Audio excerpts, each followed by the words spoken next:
shift from fossil fuel-derived chemicals, create biodegradable and water-efficient products, and support the reduction of virgin plastic use by half by 2025. Unilever Philippines leads the plastic collection program Mrs. Walastik and continues to roll out packaging innovations such as 100% recycled bottles. The company is deliberately moving away from the fossil fuel economy and hopes that other manufacturers and partners across the supply chain adopt this direction. On the path towards sustainability, Unilever Philippines has also completed its switch to renewable energy for its factories and has partnered with thousands of smallholder farmers in the country to advance sustainable sourcing. Unilever's home care brands in the Philippines have made great strides in making sustainable living commonplace to Filipinos. With all these moving at speed, we can truly achieve a clean future. I'm Ria Tanwat Cotrillo, CNN Philippines.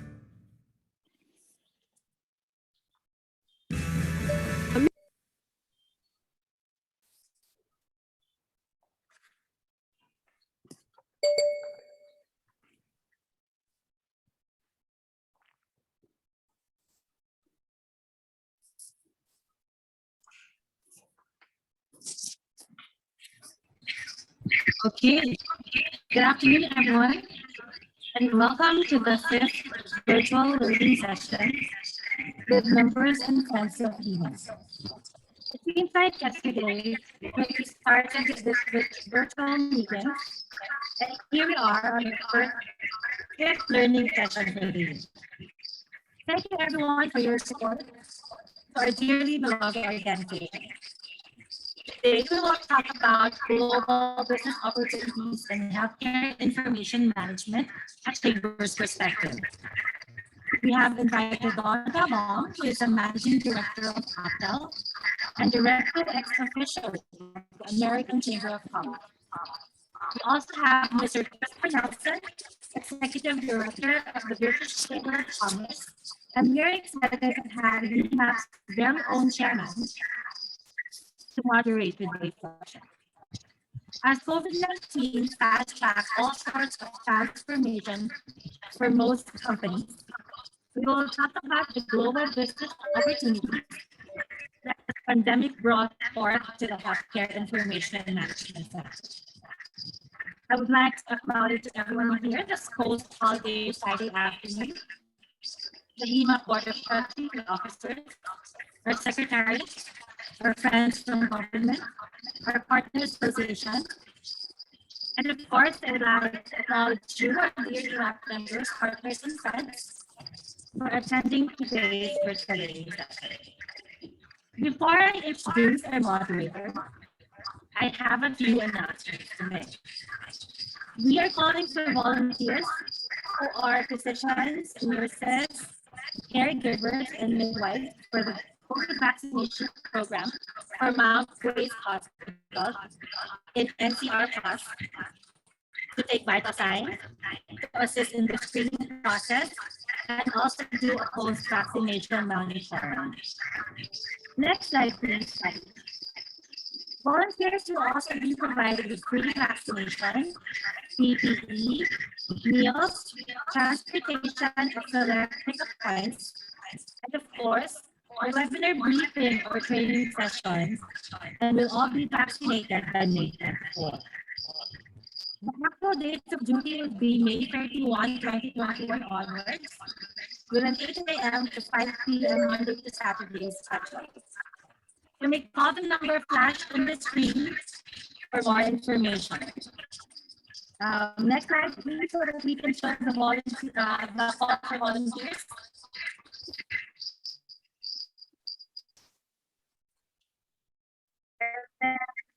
We are also inviting everyone to join us and save the date, June 11, 2021 at 1 p.m. for our second quarter general membership meeting. Thank you. At this juncture, let me introduce to you our moderator, Jazz Williams. Jazz is the HIMS Investment Advisor, Clinical Talent Developer, and Solution Architect. Years ago, Jazz established the first clinically oriented healthcare service center in Metro Manila. a specialized clinical services provider supporting medical management, workers' compensation, and specialty services segments of the U.S. healthcare market. Pioneering the way for services such as utilization review and management case management, medical device monitoring, health coaching, and triage-related services, utilizing Philippine clinical talents to service the world market in the BPM services industry. Today, Jeff is a co-founder and one of the executive leaders of Genfinity, an industry enabler that provides insights and guidance in developing new strategies, product offerings, and process standardization to participants old and new in the evolving HIM market. Genfinity places a renewed emphasis on and dedicates significant resources to best preparing the Philippines' highly skilled and educated workforce for the elevated job duties that will be required to ensure continued growth for the Philippine IT BPM, especially the HIM sector. Jeff is the chairman of HIMAP, as well as an active member in multiple BPM industry-focused associations. Good afternoon, Jeff.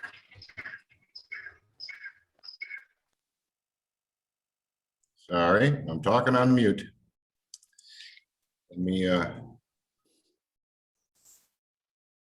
so there we go.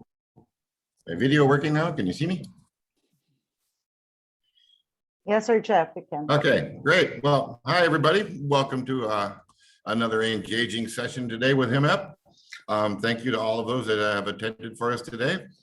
Please get your questions ready. We've got two very engaging speakers today. I'm going to try my best, and I'll ask this both of Don and Chris, our speakers. Let's avoid anything that related to create or COVID if we can. I mean, we have talked this to death. I think it'd be really good for us today to just talk about, back to what we talk about all the time, the healthcare industry, and kind of get some insights from the American Chamber and from the European, or the British Chamber, I'm sorry, in regards to the opportunities that exist for us here. I really believe we got enough gauging information that we can talk about that on. And to that point, I'm going to pull up some slides here real quick. If I can just share my screen, give me just a second.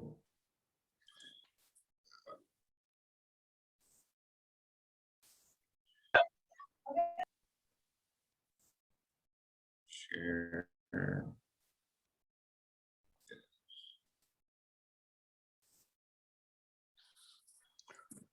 Okay, can you see this screen here?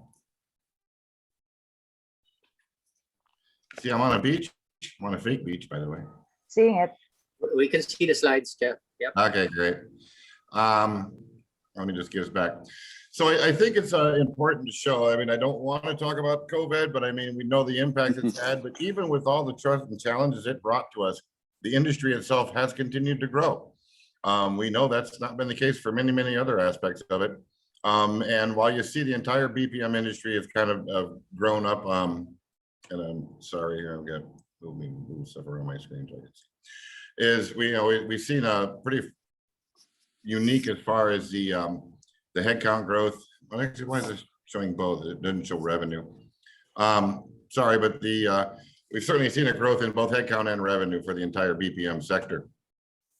So I think this is a good sign. What's not reflected on here, and I'm sorry, we're working to kind of get more updated data for you, is the healthcare industry has actually grown more than that. And obviously that's just the nature of the need of healthcare workers, skilled healthcare workers around the world. And as I've been saying over and over across the years, nobody does it better than the Philippines. We've got the most talent, the most experience for it, especially in the BPM type world. And because of those things, I think you're going to see we're going to continue to grow and grow through the years as we go on. So as you see here, we grew 3% in 2020 versus a 1.8 you saw for the industry as an overall. And that's with the aspects of the rising costs and margin pressures, reliable, affordable broadband.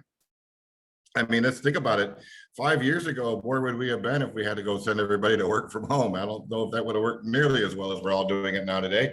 We all complain about the challenges that it brings, but I think we should be thankful for how much we have evolved and how capable and ready we were to jump on it and take care of it and address situations then.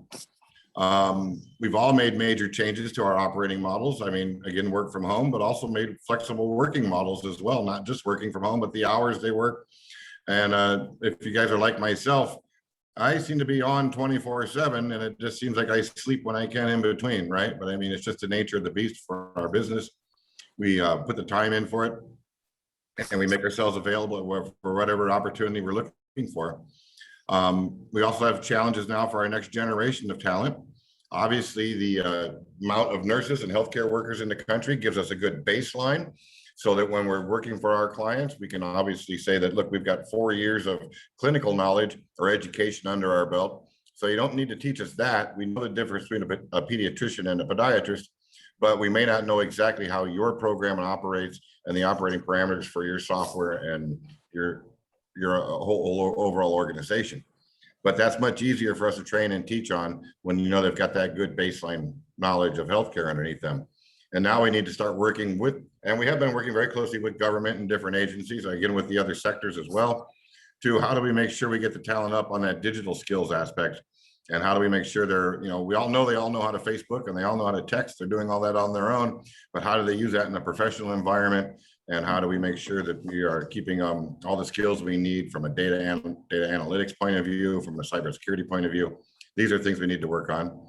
Another aspect of work from home, I think it really put our BCP programs to the test. And happy to say, I think as a country, we really kind of stepped up to the challenge, because how quickly did we get changed from a work in the office environment to a work from home? We adjusted very, very quickly. And just proved that all that planning and all those things that you thought was a bunch of big pain really showed that it was prudent to have some planning ahead of that. And maybe we weren't planned exactly for the scenario we got, but the planning we had certainly did help make it go easier. Again, just kind of reiterating why the Philippines is the place for healthcare workers. I mean, just from a 2018 NCLEX examination statistics, clearly you can see 63% of all internationally educated US RNs are from the Philippines. When you compare the Philippines to anybody else, I mean, our closest country up to us would be India. And you can see their numbers pale in comparison, less than 10% of what we're outputting. Same thing with Puerto Rico. And then the rest of the world combined is close to half of what's coming out of the Philippines alone. So clearly we got a lot of US registered nurses here for that market. Some 42,000 graduates in the medical and allied health degrees for 2018, some 9,000 and passing the exams. Excuse me. And then, excuse me, on the pharmacist licensure exam passers, again, another 4,600. So if there's any doubt in your mind, I mean, again, I'm kind of preaching to the choir. We know the healthcare talent is here. The challenge for us is how do we find the work for them to best utilize them? And again, when we get to Chris and Don, we're going to talk with them a little bit about what's happening in the countries that they're representing and from their chambers, and how can we work together to help maybe capitalize on more of that. Our digital cities initiatives, everything. I'm not going to talk too much about that. Obviously, we're seeing a lot of focus again because of the changes. If you can work from home, as long as the infrastructure is there, you can certainly work from Batangas or from Tacloban or Legazpi, anywhere. Pick another area. Certainly, we've proven technology now that it can be done. So I think some of those hindrances or fears that you had about going out and looking to province, I think some of them have been taken away from you. So I think it's really worthwhile to looking into that and seeing what we can do to help capitalize on that. Here's a chance for you guys to all look and see yourselves there and clap for yourselves. And if you're not on this list, get yourself on this list. That's just a main important thing. We need all the members we can get. It's us working together as a group, as a whole, that we get more done. And then certainly, as evidenced by our call today, working in association with our other associations, like the American Chamber of Commerce and the British Chamber of Commerce. Again, working together as groups, how much more we can get done. So that's just kind of a brief update I had for the industry. So I'm going to stop sharing my screen now. And oh no, we get a big, large picture of me, but that's good or not. So without further ado, I think I want to step going right directly into announcing our speakers that we have today. And let me just pull this up real quick. So we've got, again, two individuals who have been in country for quite a bit of time. and have done tremendous work in helping the country's growth from the overall sectors, not just healthcare, but everything that kind of goes to it. And our first speaker, the first panelist, our first speaker we'll have today will be Don Felbaum. He's the managing director of Optel and director ex officio of AmCham. I'm not entirely sure what ex officio means, but that's what I have written down. I mean, Don is a truly engaged and engaging individual with 30+ years of involvement in the technology sectors, including telecom, IT-enabled services, and information and communications technology. Don is currently the managing director of Optel, ICT advisory firm for 30 years. Advisory board, various companies, director ex officio American Chamber, director Philippine Association of Multinational Companies, regional headquarters, member as the advisory board, IT and Business Processing Association of the Philippines, IBPAP. Don is a co-chairman of the ICT sector for AmCham, co-chairman of the healthcare and wellness sector for AmCham, member of the Joint Foreign Chambers of Commerce, member of the Joint Cybersecurity Working Group, served on the board of directors for AmCham for over 10 years, and has been the past president of the chamber as well. He's also a fellow at the Institute of Corporate Directors, and he is the co-author in a number of technology sector reports and articles. So as you can see, this guy is bringing a lot of industry expertise. He's been here in the Philippines for a very long time. Really glad to have you join us today. And before I hand the ball off to you, Don, let me just introduce Chris as well. So then once you finish, we'll just go straight to Chris. And then after you guys do both your presentations, we'll just jump directly into the panel discussion. So our other speaker today is Chris Nelson. He's the executive director and trustee for the British Chamber of Commerce, or BCCP. He is another very engaged and hopefully just as engaging gentleman for our call today, and I know he is. I've known him for years. Chris is the executive director of the BCCP, director of the Philippine National Bank, chairman of the Trust Committee, and former chairman of the board of Domuscula International School. Prior to joining PNP, he was the president of Philip Morris Fortune Tobacco Corporation for 2 years and managing director of Philip Morris Philippines Manufacturing, a position he held for 10 years. He's worked in the tobacco industry for 32 years and 27 years with Philip Morris, 25 of which were in management positions, including area director of the Gulf Cooperation Council in Bahrain, Kuwait, Oman, Qatar, Saudi Arabia, and United Arab Emirates, Yemen, and the Horn of Africa. See, he went to all those places, but where has he ended up? The best place to be. He's here in the Philippines with us. So Chris is actively involved in various businesses and nonprofit organizations that work in social and economic development. He is the vice president of the American Chamber Foundation Philippines, director of the Federation of Philippine Industries, fellow of the Institute of Corporate Directors, trustee of the Philippine Band of Mercy. He is also the trustee for the Dual Tech Training Foundation, a trustee at the Bellagio 3 Condominium and Greenland Community in Tagaytay. He holds a BA and an MA in history from Emmanuel College, Cambridge University, UK, and a diploma in marketing from the Institute of Marketing, Cranfield, UK. So that's our introduction for our two speakers.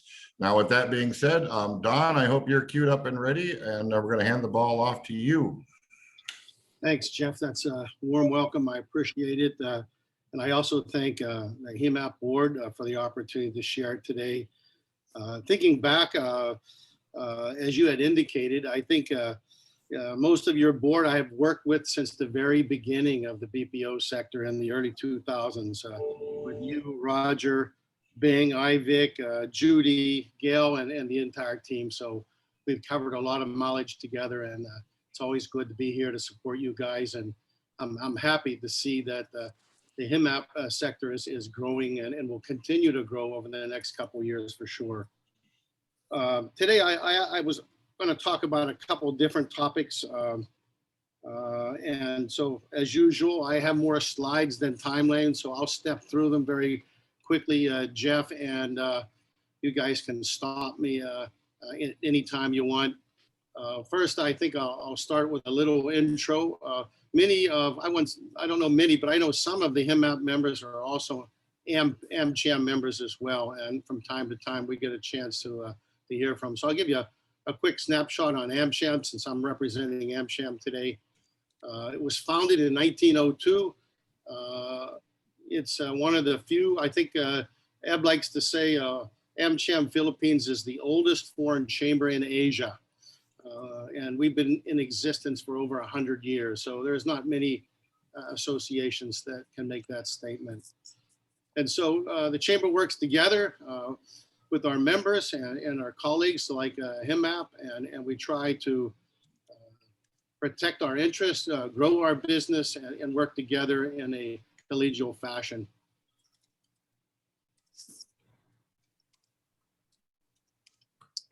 Some names that you might see in our current board, we had a whole bunch of people at this time of the year. The Americans, kids are finishing school and they all head home.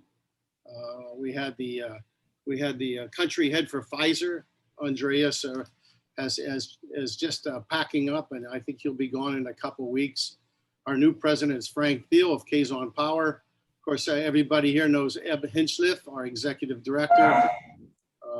We have a lot of great guys that have been here. We have IBM with Eileen, Dow Chemical. Bobby has been a long time active member of AmCham. Philip Sullivan, of course, with Cargill. We have S.E. Johnson. Jim Donovan just joined us this year. You guys, I think Jim is very active with HIMAP. We have Procter & Gamble, J.P. Morgan, Bruce Winton, who's our past president from the Marriott Group. Tony Rutland, who's based down in Alabang from Floor Daniel. And of course, a longtime guru on the real estate side is Rick Santos. And then the ex officios, these are the guys that have had either the presidency at one time or they've been longtime directors like myself. George Drysdale, I think, had 2 or 3 terms as president of AmCham. Myself, I had 1, but I've been on the board, I think, pushing something like 20 years now. Of course, John Forbes, who heads up our Ankara program. And then we've set up different chapters. We have a chapter in Clark called AmCham North Luzon, represented by Ralph. Ralph is with Texas Instruments.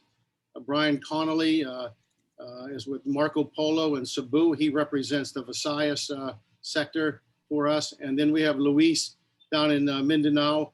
Our chapter in Davao is growing strongly. And so we have covered in the north, the central, and the southern islands. I think today we have about 750 members and counting. We have about 20 different committees, all different types. As Jeff said, I head up the ICT right now and the healthcare committee, which is very active. But we have many different committees that are also active. Sometimes we have to fight for slots for our monthly committee meetings. Last year, AmCham did something like 340 webinars. There's nobody in the Philippines has done more webinars than AmCham. We were averaging more than 1 per day. Sometimes we have 1 in the morning and 1 in the afternoon.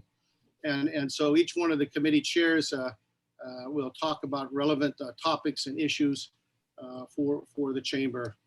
So we help on marketing opportunities, of course, with Mr. John Forbes, who's a guru in advocacy. He spearheads AmCham's liaison work with the Philippine Congress and Philippine government. And then we, of course, try to network and keep our members informed of developments which are constantly changing today, as Jeff rightly said. Next slide, please.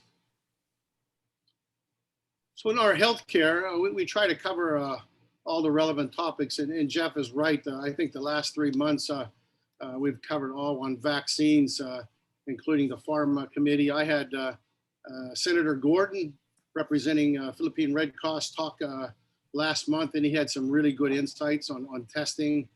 The month before, I had Dr. Habosa, who's one of the medical experts on the IATF, talk about what's really happening behind the scenes. And so every month we really try to get a good lineup of speakers, just like you guys do. You guys do a great job, and many times I listen in to HIMAP's speakers as well. Next slide, please.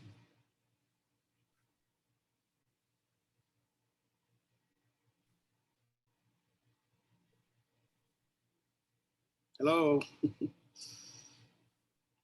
Am I there? Have I lost? There's a little bit on AmCham membership. We got different brackets. We have regular members, individual, associate, individual. So if anybody's interested, You can reach out to Miss Vicky Ko. I'll make a copy of my deck today for Kathy, and she can distribute it to your members, so anybody who would like to have a copy. Next slide. Our upcoming activities for next week, I have some guys from Singapore going to talk about the AOK Pass. As a matter of fact, Chris may be able to provide some insights. What we're hearing, EU is developing some passport vaccine policies.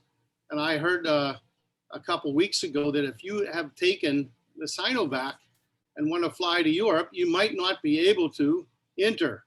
So there's a lot of concern on how this is all going to play out at the end of the day. And Darren, Toe, and Andrew are going to give us some updates on what's really happening in vaccines and how it's going to impact travel in the next half of the year. And then for my ICT, which I think everybody has a great interest, we're now rolling out the Philippine National ID System. And so we've got the program, one of the program directors from PSA that's going to give us an update, how that's going to happen. Is it going to be ready before the elections in May of 22? So there's a lot of interesting discussions going on and how that's going to roll out, when it's going to happen, how we get signed up, and that kind of thing. So I welcome all of the HIMAP members today to join me. There's no charge. You're welcome to join at any time, and I'll make sure that you have advisements of these two upcoming meetings starting next week. So I promised Jeff I wouldn't talk about the vaccines, but I'm going to talk about something very exciting, Jeff. So bear with me for just 3 minutes. We all know these numbers. The numbers are hopefully coming down, and everybody's been focused on the vaccines. But we all realize that the shortfall of vaccines has not helped us to get back on track as fast as we want. So can we show the next slide, please? So we had something like, what, 3.5 million doses up to May this year. Not a lot of doses for 70 million targeted Filipinos, that's for sure. And so more are coming in. So I hope that those vaccines will roll in. But I have some really good news that I think is going to be a game changer, and that's why I wanted to announce it today. Next slide, please. So first quarter, we talked about the 3.5 million. Some guys had committed more, like Sinovac. It didn't happen. Second quarter, the same thing. A lot was committed, but very few have rolled in to date, although they're starting this month. But I think the third and fourth quarter are the exciting news. I was at our board meeting this week, and our board, as Chris very well knows, we have the U.S. Embassy participate, and they shared a update from Washington that President Biden has made a commitment to send 60 million doses to the Philippines over the next 3 or 4 months. And so those are the American pharmas, Novavax, Pfizer, Moderna, and J&J. So I think that's really exciting news that Washington realizes that the Philippines is a strong ally. The Americans here have strongly pushed for it. We have PhilAMs working stateside, doing the same thing. And I think the administration realizes that they have the excess of vaccines, and now's the time to share them with their friends. So that's, I think, the big news that I wanted to share with HIMAP today. That's a very positive one, I hope. Some of the things that the Americans have done so far, can we see slides 16 and 17? This is some of the stuff so far that the U.S. government has done.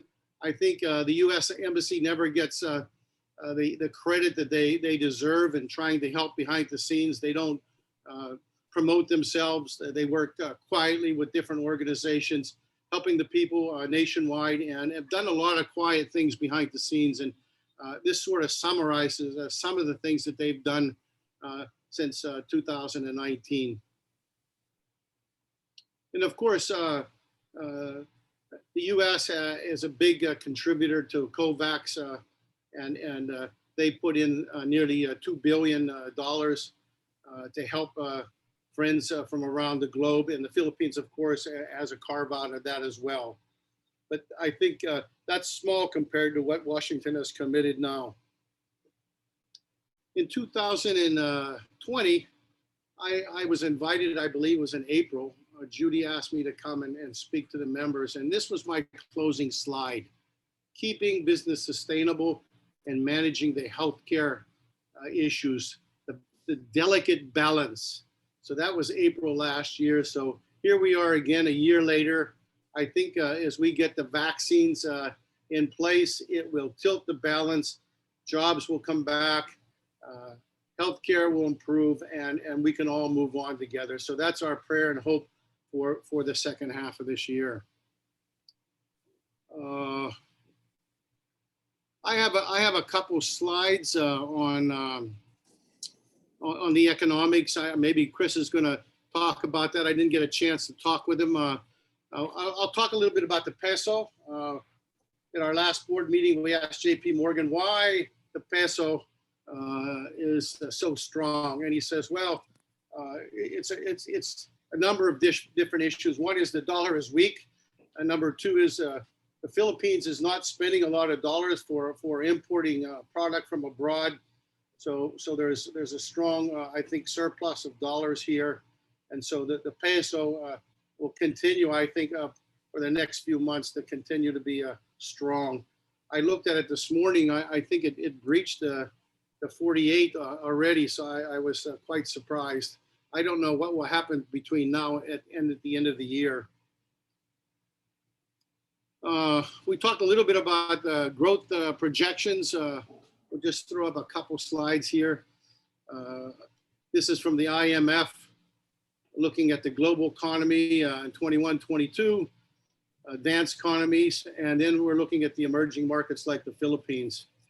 So there is an upside positive view that, here in Asia, we'll bounce back quickly. And I think once we get the vaccines in place, the Philippines will get some strength and we'll start running hard and fast again.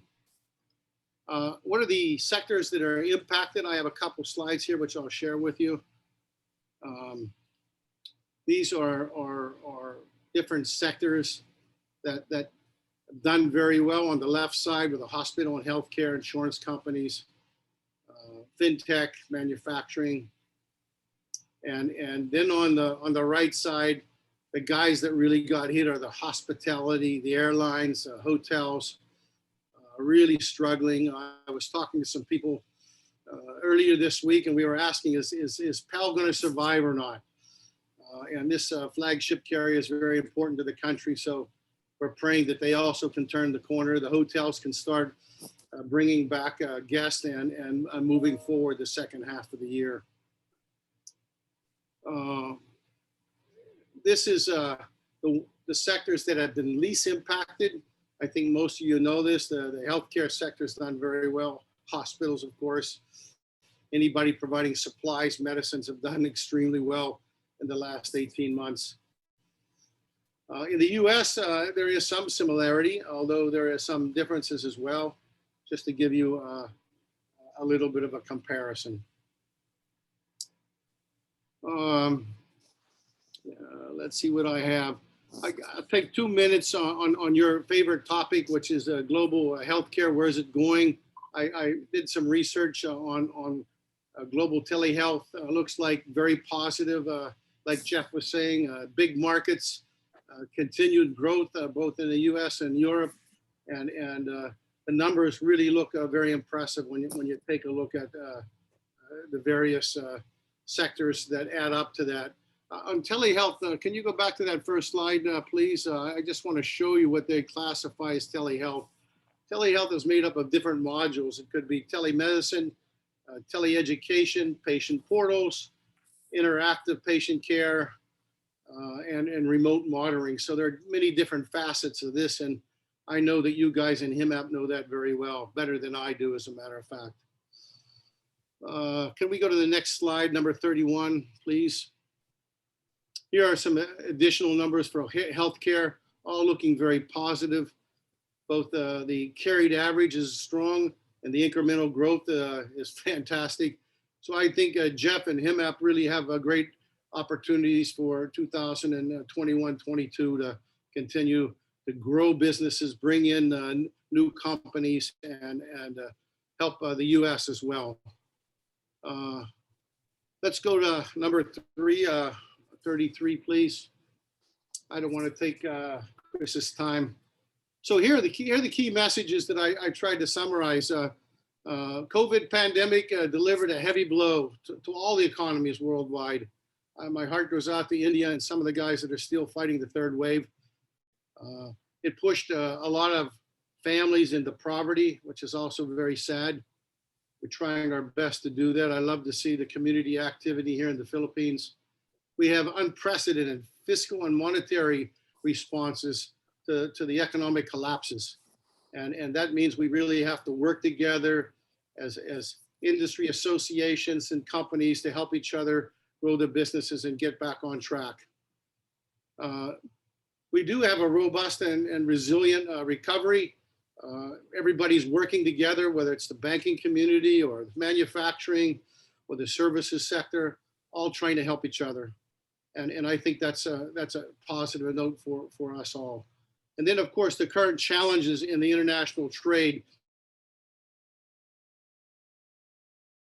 the need for supply chains. We relied a lot on China.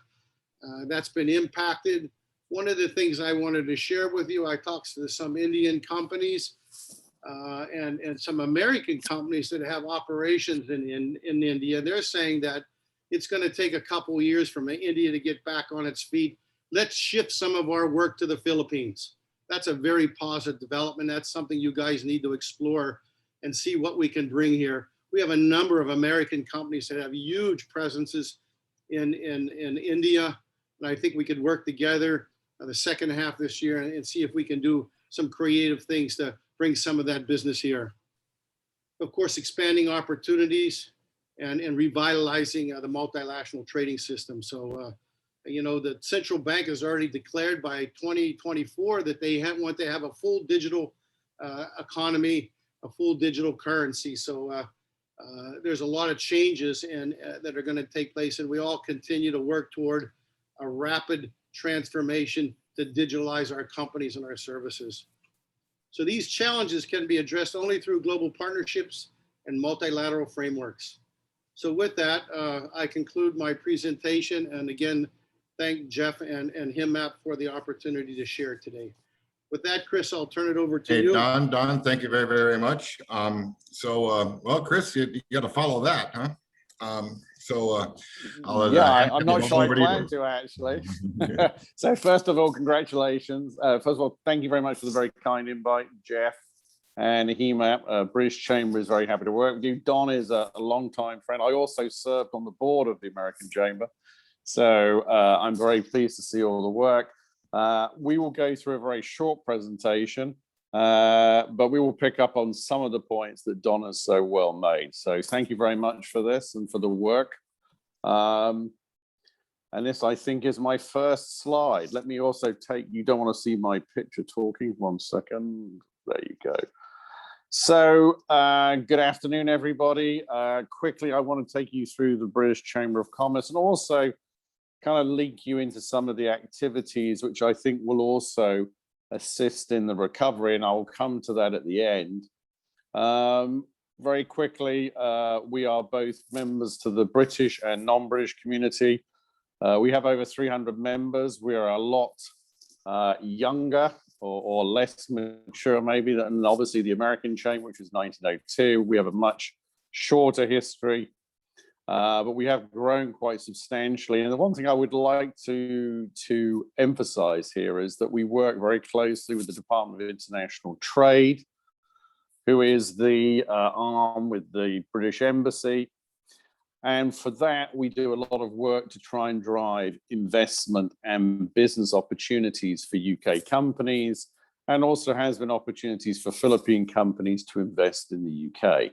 And I will come on to that in more detail. Next slide, please. This is our network, and we do work with all the chambers. We work with all organizations. Obviously, we should have HIMAPs logo here, an American chamber. So, but we do work across. We also have a very extensive network in the UK. And I'll be very candid, one of our key roles is to act as a promoter for opportunities in the Philippines. And let me say that's both an opportunity and a challenge. And I want to say here that we have a lot of opportunities, and Don has correctly said, great talent in the Philippines of people. But we also have got to recognize we are competing with other countries in Southeast Asia. And in that respect, I would particularly name places like Vietnam and Thailand. So it's our opportunity to go there and constantly remind British companies to come to the Philippines and to look at the Philippines as a gateway to Southeast Asia. And we stress that on obviously the talent and the fact that we have very skilled workforce, very talented, and obviously the healthcare sector is one. And also, of course, the fact that English is universally spoken. Next, please. I think this is a very interesting slide. We've been doing this program with the Department of Trade since 2014. You'll see there is actually 2 years. For those of you not familiar, the UK tax year actually is from April to March, and therefore it bridges across 2 years. But if you look, since we started in 2014, we've helped close to or approaching 3,000 companies. Now, to be very clear, I would like to say 3,000 companies have already started doing business in the Philippines. That's not the case.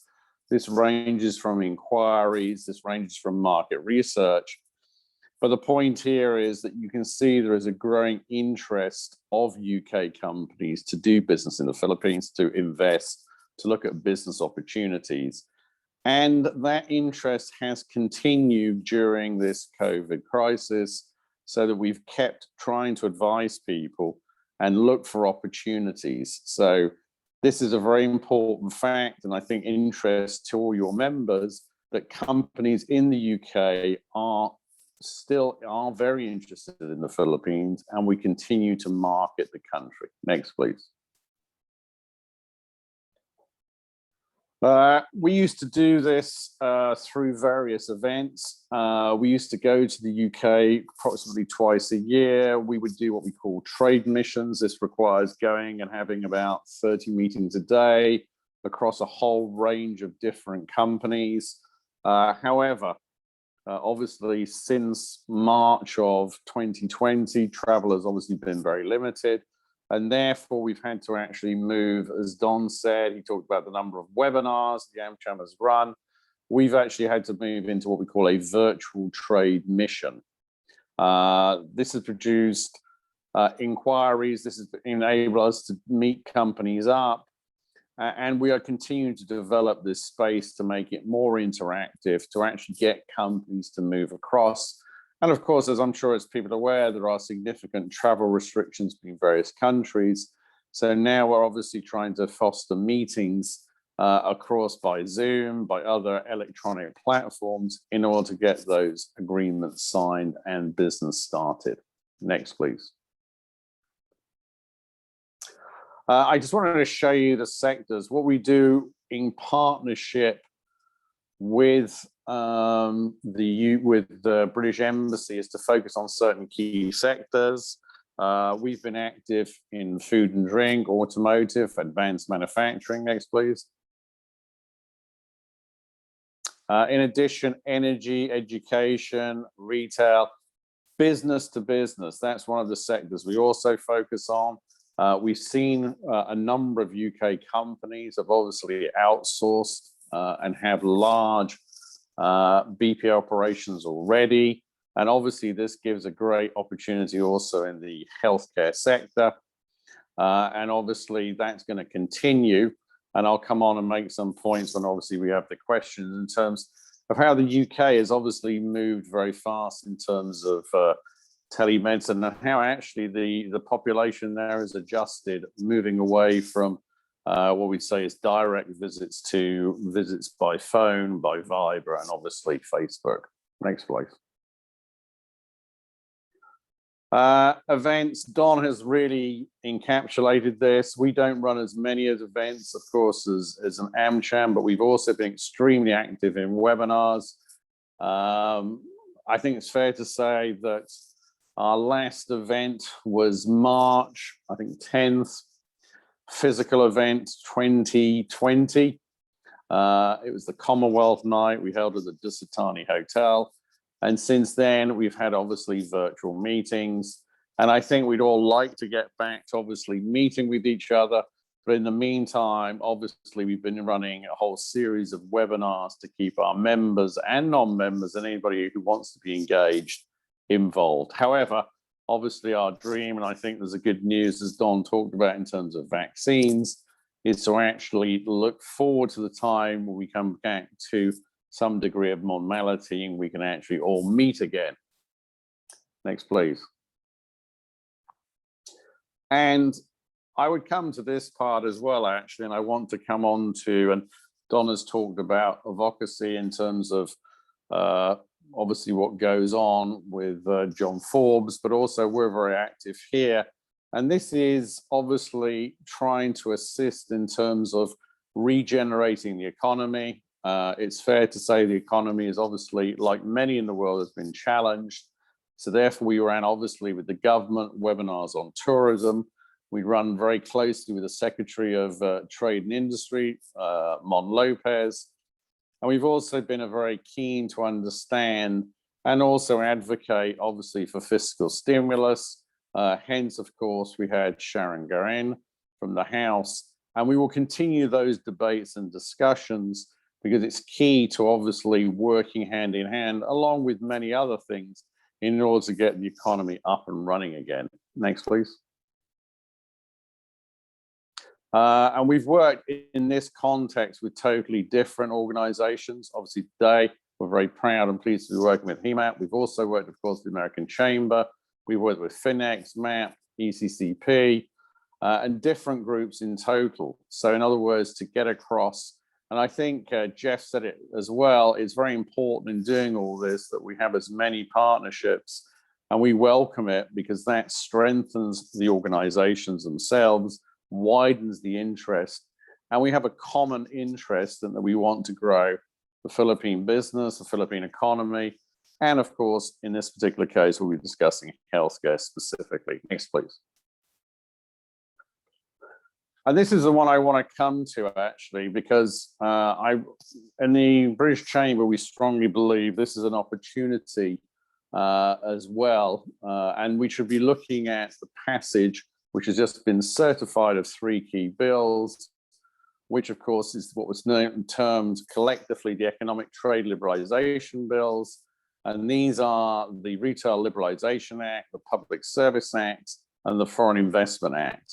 And why do we say this is because this would allow much greater increase in foreign direct investment.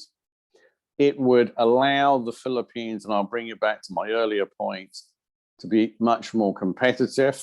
And I think that would enhance, and I won't go into any detail, but will further cement, obviously, with the recent passage of CREATE. But those laws have been, those bills have been certified, they've been passed in the House. They're now waiting to be completed in the Senate. And we are strongly pushing for that, as are the joint chambers, including the American Chamber, because this would be a great signal, and I think a further boost and assistance to the economy, which is needed as we go into the post-pandemic period. Next slide. So that is a quick recap. The final thing I'd just like to say before I hand it back to Jeff, and I'm happy, obviously, with Don to do the discussions. Don mentioned a couple of points. First of all, the UK has been, obviously, as I'm sure people are aware, very active in terms of vaccinations. This is allowing the economy to open up. And it's now not fully open, but it's getting close back to it. And this will obviously have an impact in terms of the growth. And they're going to be seeing that, particularly in certain of those sectors that have been very badly impacted.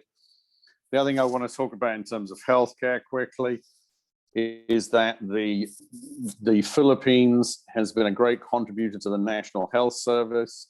There's over 30,000 Filipino nurses in the UK. But there are many, many others because we have estimated over 250,000 Filipinos living in the UK, but many of those, of course, are now British citizens. So the contribution of the Philippines to the UK healthcare system is extremely well respected, is highly valued, and is obviously going to continue. And just as a sort of anecdotal point, the first vaccine administered in the UK was actually done by a Filipino to a person in a care home. So there you go. It just re-emphasizes that connection. On that very good note, I will hand it to Jeff and say thank you to both Dom for his excellent presentation. Jeff, thank you very much to you and the board for the invite, and I look forward to the questions. Thank you. Chris, thank you very, very much. Hey, Chris, Don, why don't you guys go ahead and turn the cameras on? Come on, don't be shy. We can't see each other in person, but we can watch each other on video. How's that? Well, we don't quite have your beach, actually. I think that was why I was trying to switch mine off. I was trying to find a beach, but you look. Yeah, well, I was particularly like the waving palm. Bring a little sunshine. You look very good. Had to bring a little sunshine to the conversation, huh? And hey, Don, you're kind of hidden behind your graphic there. That's interesting. I'm not sure I worked very hard this morning to get that graphic up. It's okay. Anyway, we don't have to have the video. I just no, it's fine. Shall I keep mine on, Jeff? I'm fine. Okay. Hey, so well, a couple of things. First, I got quite a few questions jumped into my head through both of your conversations. But Don, just okay, you brought the vaccines. I mean, it's the elephant in the room. We can't not talk about it, right? But my whole point was, it just seems like everything has been inundated with talking about vaccines or create. So I was kind of, can we try and shy away from it a little bit? But this was directly for you, Don. The vaccines that you had mentioned, the 60 million, I mean, that's excellent news. Will those be fully government controlled and administered, or will private companies have access to maybe purchase those? Or what do you think? Let me share a few things with you. Not many people fully understand how it's set up. First of all, the farmers do not want to deal with the private sector because of the liability issue. They will only deal on a government basis.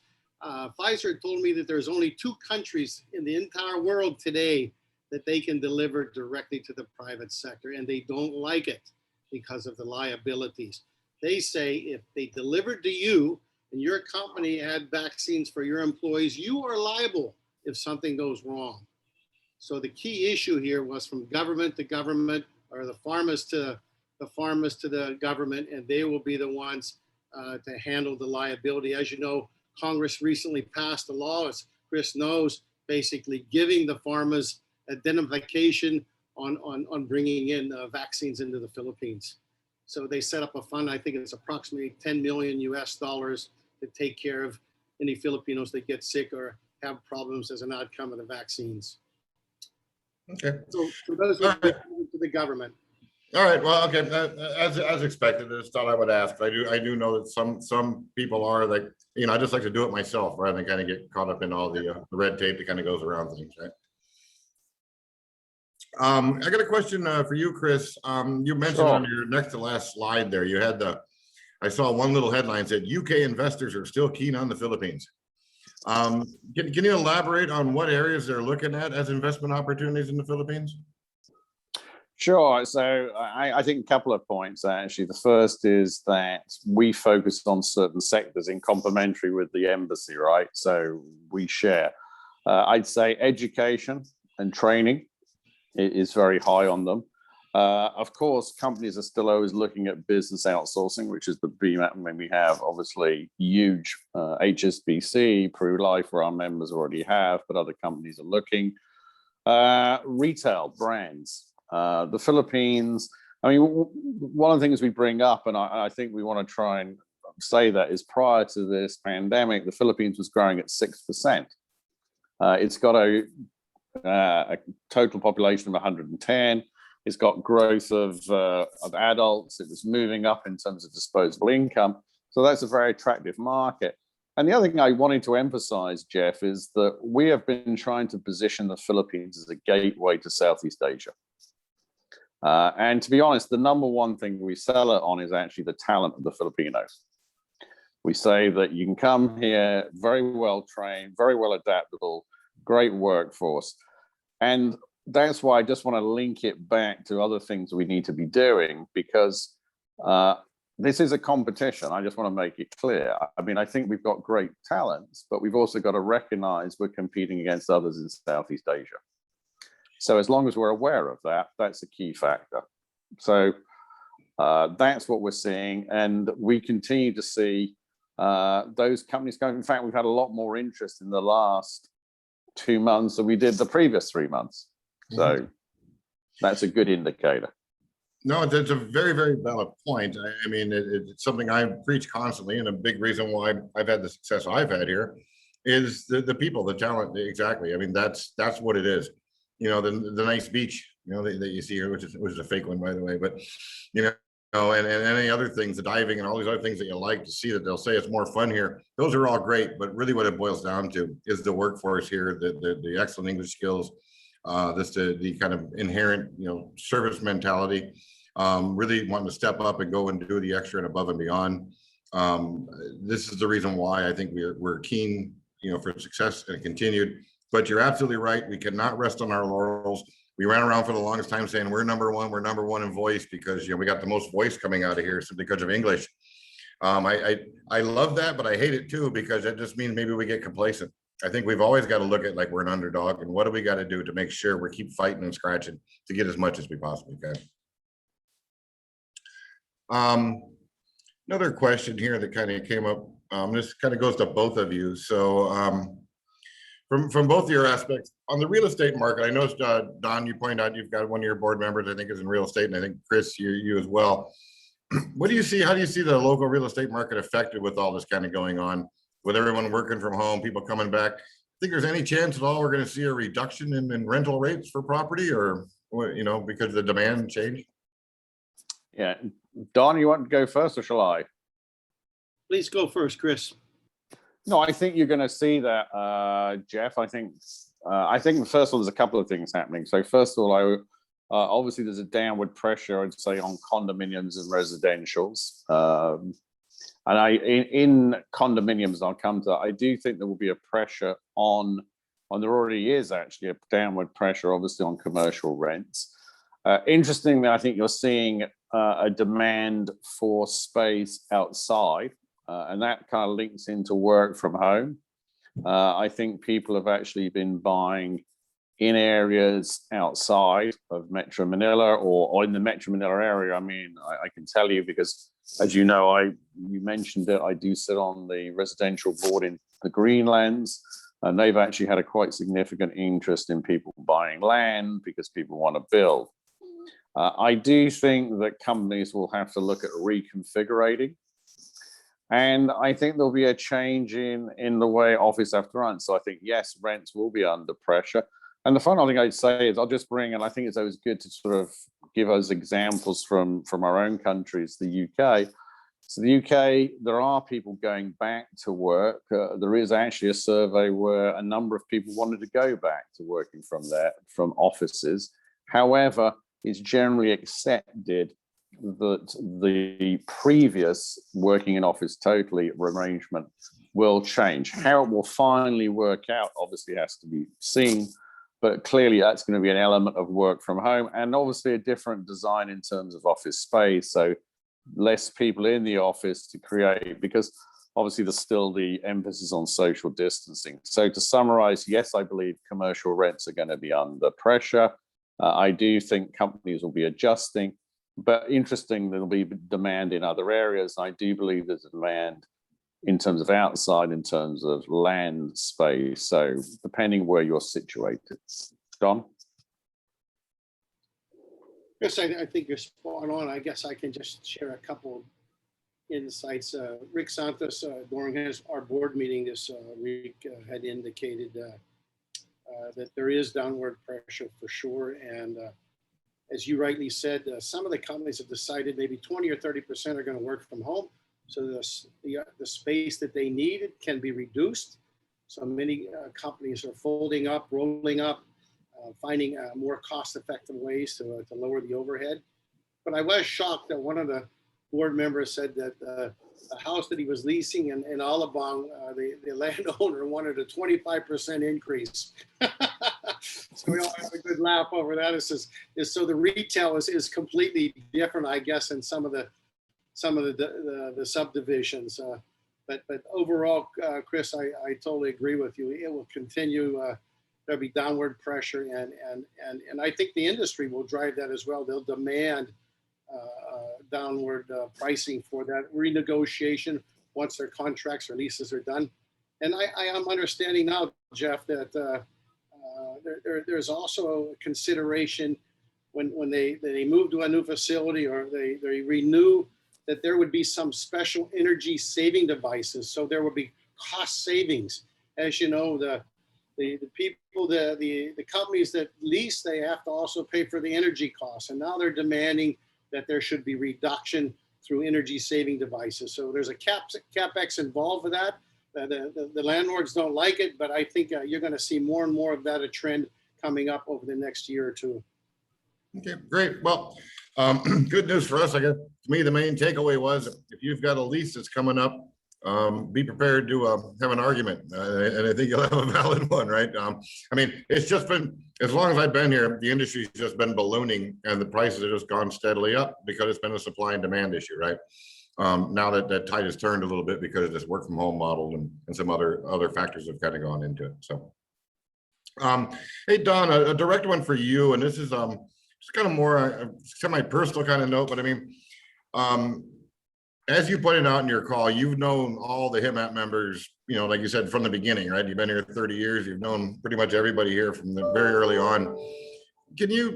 What changes have you seen in the HIMS sector, or HIMAP for that matter, from the days you first met it to where it is now today, and then the impact it has with you and your health and wellness committee and AmCham? That's a good question. I think in the early days, I had the good fortune to work with Roger and a BPO company, and it was really tough and struggling in those early days. Watching you grow your business also in your first company, you guys stay focused, were able to deliver quality services. You saw growth in your businesses, and that really helped in the earlier days. I remember Jim Donovan. I think I first met Jim in 1992. So he said to me, Don, I'm going to go into the medical encoding, medical transcription business. I said, oh, that's interesting, Jim. I said, I'm sure there's some opportunities in the US to serve the market there. And after a year, he came back to me and he said, Don, I closed down the business because the Indians drove the prices down where it was no longer profitable for me. And he shifted his entire strategy in just a few months. So, you know, you had to be agile. You had to be looking at new opportunities, being flexible, and of course, growing with the marketplace. Times have changed. There's different focuses. Sometimes we look at the regulatory bodies who insist that new changes have to be made. You know, home care now in the United States is very big. Many of the companies here have adapted to providing some kind of a support for home care, for example. I always remember visiting Dr. Eric's shop when he was doing, you know, X-ray readings for I think 25 hospitals in the United States. I said, wow, that was really groundbreaking in those days. There was nobody that was doing anything like that. So staying ahead of the game, using the technology to your advantage, offering new and creative services.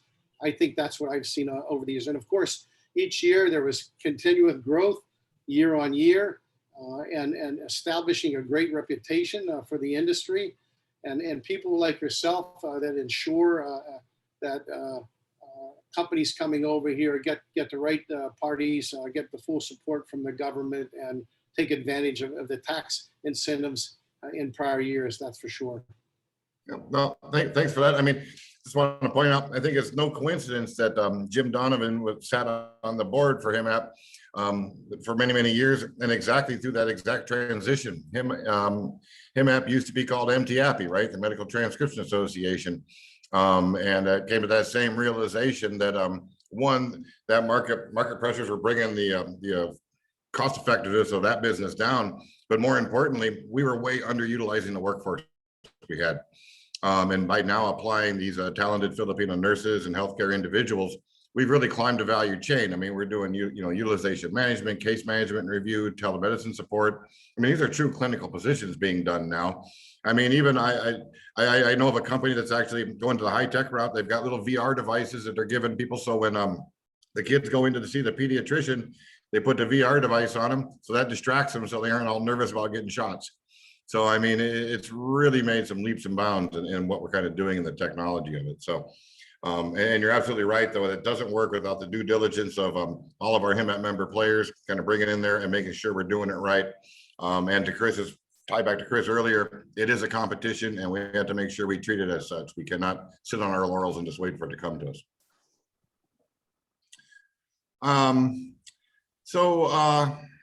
Chris, let me direct this one at you. So obviously the UK healthcare system is different than the US model. And just got to kind of call out about 70% or so of our client base is US focused.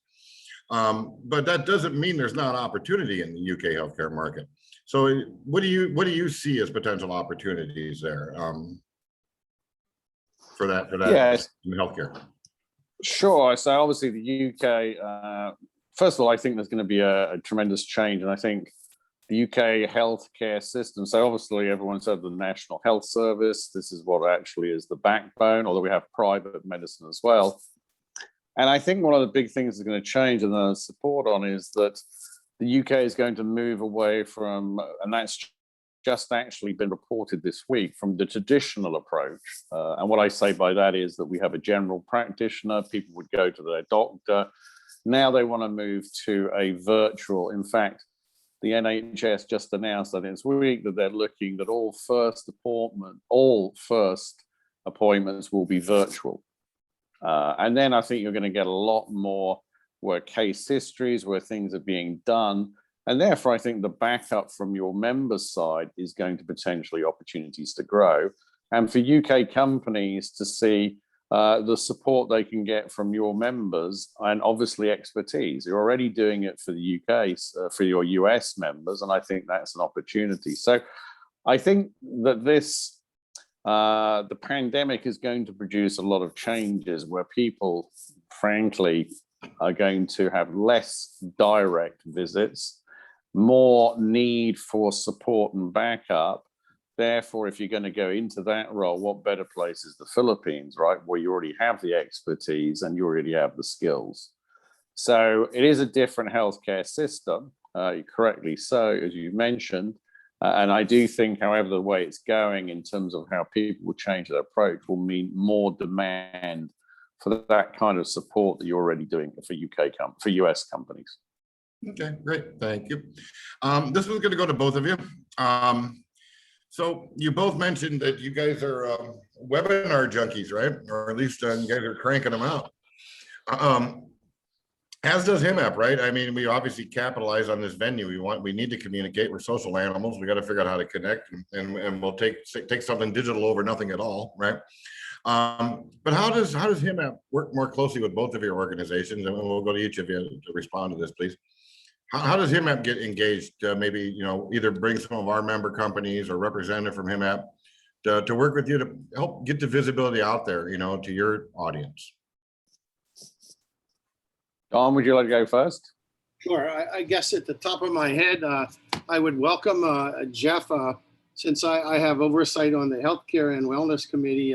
Let's do a joint committee meeting sometime the second half of the year. Your organization and mine, we work together. We have a common topic. You bring in a speaker for the first 30 minutes. I'll bring in one for the second, and then we'll have a Q&A for the last 30 minutes. I would highly welcome that. And I think one of the things that Chris talked about, that we're all working together, I'm doing a lot of work now on the Internet Transaction Act. Mr. Forbes has asked me to get involved, and this is going to change the e-commerce structure in the Philippines. And there's a whole digital roadmap that's unfolding now. And I think that you guys need to get up to speed in what's going to happen, how it's going to happen, how it might impact your businesses. So there are a number of areas I think that we can collaborate. Even with Chris, we could do a three-way event if you like at some time. Yeah. Jeff, so Don, I think it's a great idea to do a three-way. The other thing I would actually think is an opportunity, which we tried to do, And that obviously we can do with the sort of time difference with the UK. Obviously, we'd have to schedule it somewhere around 4 or 5. But we'd like to do an event where your members, Jeff, and you present, and we can engage with UK companies which could potentially be looking to do business in the Philippines. We've tried to do that quite a lot because we see that as a way of getting people to do business. So we'd like to see how your members could say how they're currently supporting the healthcare sector in the US, what expertise they have. And this can actually trigger opportunities for you. And we can stage a specific, an event. And as I said, link it with our UK partners and try to get as many UK companies that could be involved. That way, I think it gets across what HIMAP and your members are doing, and at the same time opens up potential opportunities in the UK. Excellent, excellent. Yes, I definitely feel we need to do this. As I said at the beginning, we work better together than we do apart, right? We all know that from individual associations. Let's take it to the next level and let's start combining the associations, right? Let's benefit each other as most we can. And looking through some of the questions that came in through some of our attendees, one is referring to health, artificial intelligence and health data sharing. And, I think that all ties into the data security aspects to it. And obviously just the AI portion to it. Are you guys working in any other areas that may not necessarily be health, but they're working in AI? And then you can see how health could be a plug onto that or how they could help? One of the things that we have at AmCham is we have a collaboration with our Overseas Advisory Council, which Chris knows about, OSAC. And OSAC was able to put together a couple of years ago a group called the Joint Cybersecurity Group. It's headed by the FBI. And monthly they meet with the Philippine PNP and private sector companies to discuss what are the new attacks, how to defend, what new technologies is being used, what's happening on the dark side of the internet, etc. So there could be some collaboration there, and I'll be more than happy, Jeff, to connect you. Maybe you want to sit in one time and get a chance to see what's going on the cybersecurity side from the U.S. Yeah, no, most definitely would love to. I mean, I've always attended a lot of your meetings in the past, and I would love the opportunity just to get out and see people in person. So definitely, but we'll take virtual if we can. Yeah, I would just add to Don, I mean, in terms of cybersecurity, the UK is also one of the leading areas for that. The other thing I was going to reference to, I think it was mentioned in Don's presentation, was, of course, businesses that have grown tremendously is fintech, right? And people are obviously moving into fintech. This is an issue and, of course, challenge for existing banking arrangements. And one of the, of course, concerns is cyber and the security in terms of money, in terms of transfers. And the UK is one of the leaders in fintech. And in that respect, we had an event, obviously, with the British Embassy. Their actual organization for fintech and the support to that is based in Singapore, with the British Embassy there, serving regionally. So again, we're happy to share that expertise and to link up. And there's another event and an opportunity we can do together. Great. So, well, let's get our respective secretariats connected and really, make the effort for us to kind of do more together. Again, it can only help us. Jeff, just one last thought. What I was able to do the first of the year was something radical. We've set up a training department in AmCham, a virtual training department, and there was this doctor in Singapore said that, Don, I'm offering an executive MD program, 2 hours a day for 4 days, I think it was, and I sat in and it just blew me away. It was really informative, it's educational. He gave us a complete deck of slides at the end of that.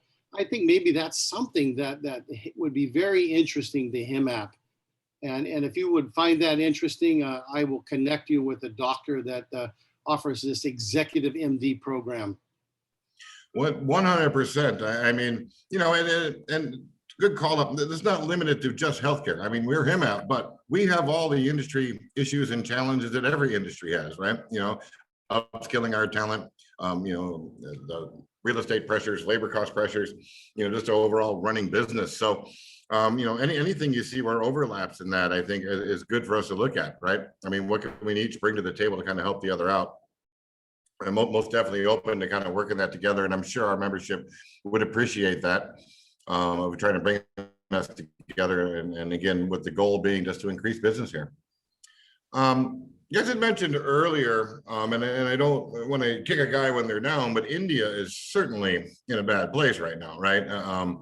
And obviously this is spotlighting the Philippines as a BCP, right? I mean, and it's just, again, it makes sense, and you see that happening. And we're seeing growth all across the healthcare sector. But one of the things I've been seeing, and admittedly, I got to admit, because my business is focused on this, we've been seeing a significant change or modification from BPO to more captive. Are you seeing that as well on your ends of it? I mean, are people still wanting to come in saying, I'm looking for a BPO provider? Or are they looking and saying, you know what, I'm coming in looking to set up operations in country? And it may be different for some, obviously for manufacturing, you're looking to, probably set up operations here. But I mean, are you kind of seeing that happening? And I'm just wondering if we're in the middle of this kind of confluence of a perfect storm that can kind of work out well for us. The industry's starting to change, some pressures in some other competition areas. Yeah, let me take that one if I may, Jeff. I think that the companies we deal with from the UK are looking at various opportunities. I mean, we run from the one who will obviously sign up with a local partner to bring business. We are also obviously marketing to them that they have a good opportunity in terms of business outsourcing, as you said, and Palantir can set up an operation. Combined with that, and I want to kind of push this point, we also have to get certain changes. So while we have the talent, there are certain things. So for example, and I think AmCham as well was a keen supporter, we were very keen supporters of the anti-red tape. One of the biggest questions we get from companies is, how easy is it to do business? What do we need to do in terms of permits? And I have to link it back to the work we're doing on legislation, which of course, also, with John Forbes is on these investment acts. I mean, if we can free up and make those economic liberalization laws where companies can invest, when foreigners companies can come in, then I think you'll see even greater opportunities. So I wanted to link the two, because I think there are opportunities, and frankly, we have to compete, and countries are at different stages in this, right? And obviously, if the rollout can continue and the businesses open up, and obviously there are certain pressures, and definitely India is under tremendous pressure, but we've got to link that to doing work as well. It's a two-way thing, right? So we have to obviously get those passed. So great opportunities, but also an opportunity to act as well. Okay. Don, was there anything you wanted to add to that? I guess from my personal experience, maybe in the last 12 months, discussions would focus on corporate shared services. So I think you're right. From my lens, companies are still very much interested to set up a stable, reliable shared services in a friendly place. So I think there's going to be opportunities in the near future for that, Jeff. Great. Also, a question just came in via chat, so I'll just read it off directly, and whichever one you want to jump into on this one. It says, with professional medical care consultations becoming borderless through telemedicine consults, do you see a future where the access of our doctors and technical medical professionals to markets abroad and vice versa, assuming all licensing qualifications are complied, as a possible business expansion opportunity? Yeah, right. I'll go. Yes, I think it's well. First of all, I think it's an excellent question, and I think the answer is yes. I think that, as I just mentioned, the NHS, which is obviously not the sole provider, but the key provider in the UK, is already signaling that the traditional form is moving away, that much more will be done through telemedicine, through virtual consultation, right? And once that gets more developed, well, you can do that in other areas, right? You know that better than I. And you must operate across all the time zones, Jeff, with your beach.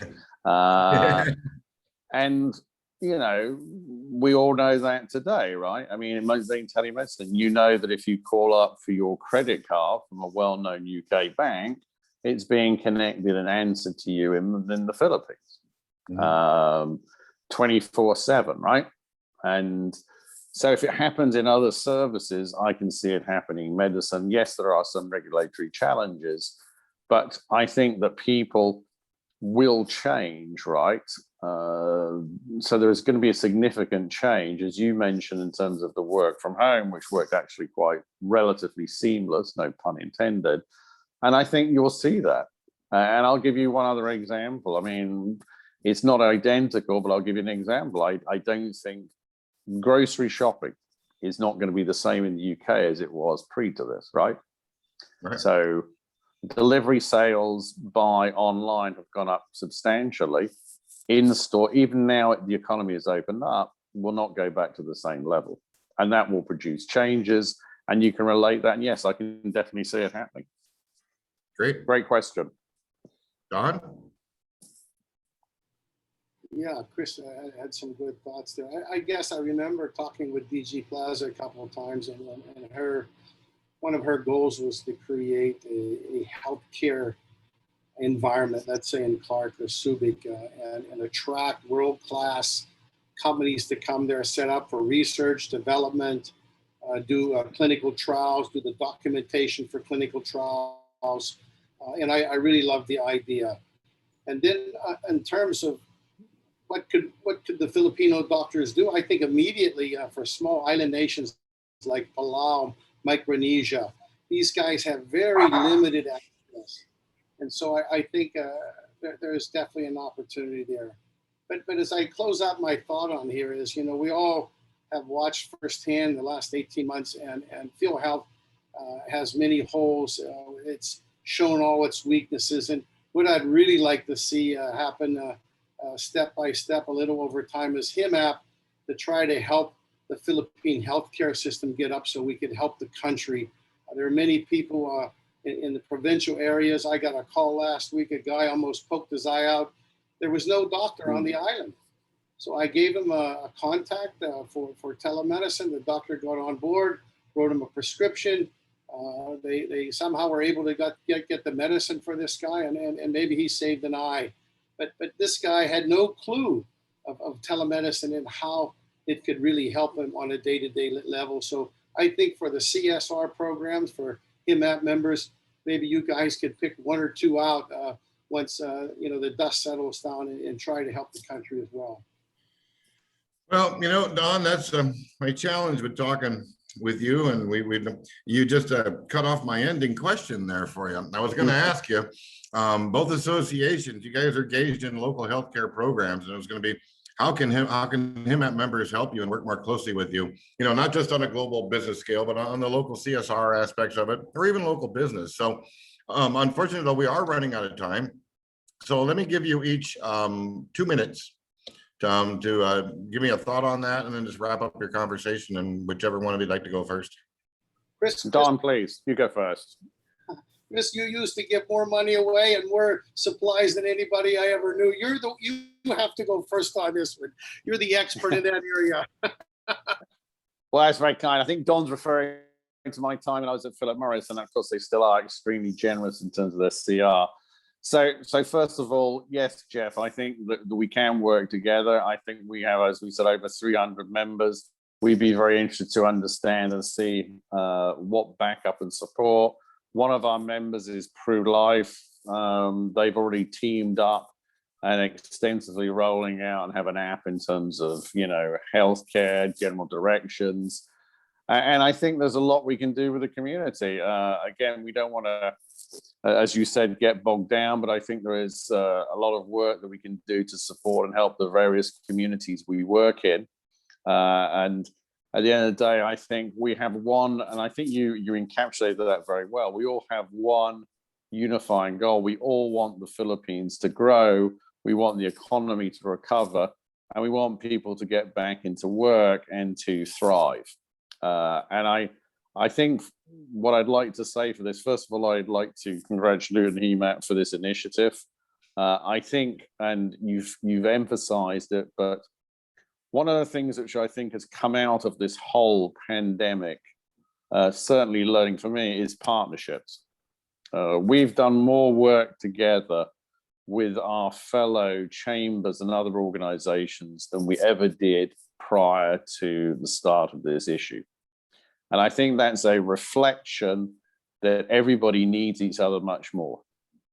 And I think that that is an approach we need to take in terms of supporting the community. And I hope that's something that will continue, that we will work with HIMAP, with AmCham, with all the other chambers. And I've seen that because we're much stronger together. And we have, as we've all said, a common goal. We want to see, my own interest, of course, is to see many, many more UK companies doing business in the Philippines and trade and investment to go up. And with that, in total, that the Philippine economy continues to grow and support, which is, and the final thing I'd like to, an extremely talented workforce. So on that note, I will hand it over to Don. Well said, Chris. I think a couple of things come to mind, Jeff. You know, USAID has a program every year. They fund different sectors. I think I'd like to make an introduction to HIMAP board, to the USAID guys. They do have a focus for healthcare. There could be something there that you could work with the US government. That would be good. It could be conceived as a CSR program. We do have, of course, all the big pharmas are here as AmCham members, as well as Chris. We could work on getting some of the pharmas behind us and help us if the time is right. Of course, they're very, very focused on some other areas right now, but I think we could really get some support from them. I guess it's maybe starting small, getting some baby steps going, maybe just on some training and education, you know, getting the doctors and nurses up to the international standards, and then maybe progressing from there. All right. Well, excellent. Again, a heartfelt thank you to both of you gentlemen for spending the time for us today. Certainly, I think I certainly learned a lot from it. I'm hoping our participants did as well. So again, really, really, truly appreciate you taking the time. And you know, I don't want to be lip service. Let's figure out how we can work together. I think that's a main to-do takeaway, you know, on all three of our plates coming out of this thing. So from our respective organizations, let's just make sure we figure out how we can work closely together. So thank you again for spending the time with us today. And Roger, I'm going to hand it over to you for the closing remarks. Many thanks, Jeff. And first and foremost, a very, very informative session for our members. Always thankful to Don and Chris for your insights, your thoughts, your you know, the ideas that you brought down. I'm going to try to. I actually, while you were doing the panel conversation, I was taking a lot of notes, and I have a full plate. I think we have a lot of things we can do and work together. I love the fact that, you know, you talked about the new working models for many of our businesses, and as a result of that, there will be downward pressure on rent because many people will work from home, or there'll be new working models that will evolve, and significantly people will be looking to lower things, lower cost. I mean, doing more with less it's always been there. Doing things faster, better, cheaper has always been there. So I love the thoughts on energy saving devices, even environmental saving devices. I think is going to be key as we move into the new normal. We realize, you know, at the beginning of the conversation, Chris, you were talking about revenge. I'd call it revenge spending in the retail market once the markets open again. So I'm sure that's going to jumpstart a lot of the economy, but we still have to get there. We have to get there, and all these efforts we're doing here is all good and all helpful. Related to that, I very much like the concept of partnerships. I think there is a lot here, and I love the thought that this pandemic situation has actually allowed us to work more with others together. And we always say better together, better together. We always say that it's better together because you share thoughts, you share ideas, you share points of view, you share resources, you learn to develop new solutions to situations that you've never thought possible before. And because of that, the linkages, the coordination, the alignment, the unity of goals and uniformity of plans really helps. So I made a list of opportunities here. I know, Chris, you talked about some partnerships with the UK companies. Don, you talked about joint meetings to share. Great, you had a healthcare committee of AmCham, and would be very happy to see how we can cooperate and work and develop partnerships, especially with regards to the executive MD program, or the bringing the professions, our professionals in the Philippines, to international standards. Chris, I love the idea of digital and cybersecurity. We all know not only data privacy, but even HIPAA or personal healthcare information is going to be more and more critical, especially if we do digital. So a lot of good points, a lot of good ideas. I hope many of our members who are here today got some thoughts, got some insights, got new ways of looking at things, new perspectives, new ideas, and we will continue to do this. But we're very thankful to Chris and Don for today's session, for sharing with us the opportunity to really see how through partnership we can do work better and do a lot of things better. So I thank Gail for opening the session today. I thank Jeff for moderating the session. Thank you, Jeff. Thank you, Gail. And my greetings to everyone, and thankful. We're coming through a weekend. It's great. I realize we're gonna downgrade our MECQ status here in Metro Manila a little bit, but there's some restrictions. I still have to go through that and review that, but I hope it's for the better. We've heard of the cases going down, the COVID cases, but also happy to share that we have our partnership. HIMAP has our partnership with QC-LGU, and we're looking to partner with other, not only LGUs, but private organizations to see how we can help, how we can, on a CSR volunteer basis, provide our healthcare professionals to help vaccinate our fellow citizens, our fellow colleagues, not only in the industry, but in the economy as a whole. So on that note, I just want to thank you, and I'm grateful to have you all here for this session today. Thank you very much.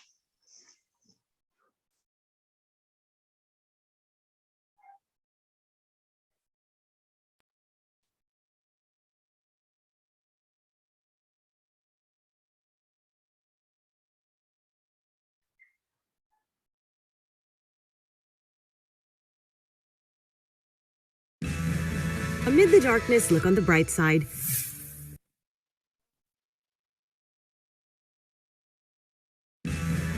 Amid the darkness, look on the bright side. These days, it takes a special kind of courage to plan for tomorrow, but one company is daring to take it a step further by reimagining the future. Through its Clean Future initiative, Unilever aims to provide people with greener cleaning and laundry products. Its main goal, to eliminate fossil fuels from Unilever's cleaning products by the year 2030. Clean Future is a landmark initiative that builds on the urgency for global and local climate action. Unilever is investing 1 billion euros to drive the shift from fossil fuel-derived chemicals, create biodegradable and water-efficient products, and support the reduction of virgin plastic use by half by 2025. Unilever Philippines leads the plastic collection program Mrs. Walastik and continues to roll out packaging innovations such as 100% recycled bottles. The company is deliberately moving away from the fossil fuel economy and hopes that other manufacturers and partners across the supply chain adopt this direction. On the path towards sustainability, Unilever Philippines has also completed its switch to renewable energy for its factories and has partnered with thousands of smallholder farmers in the country to advance sustainable sourcing. Unilever's home care brands in the Philippines have made great strides in making sustainable living commonplace to Filipinos. With all these moving at speed, we can truly achieve a clean future. I'm Ria Tanwat Cotrillo, CNN Philippines.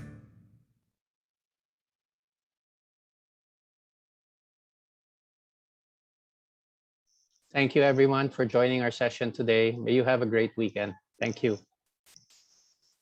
Thank you, everyone. Thank you all. Thank you, Sir Jeff, and to our guests. Thank you, Sir Roger. And of course to Ms. Gill.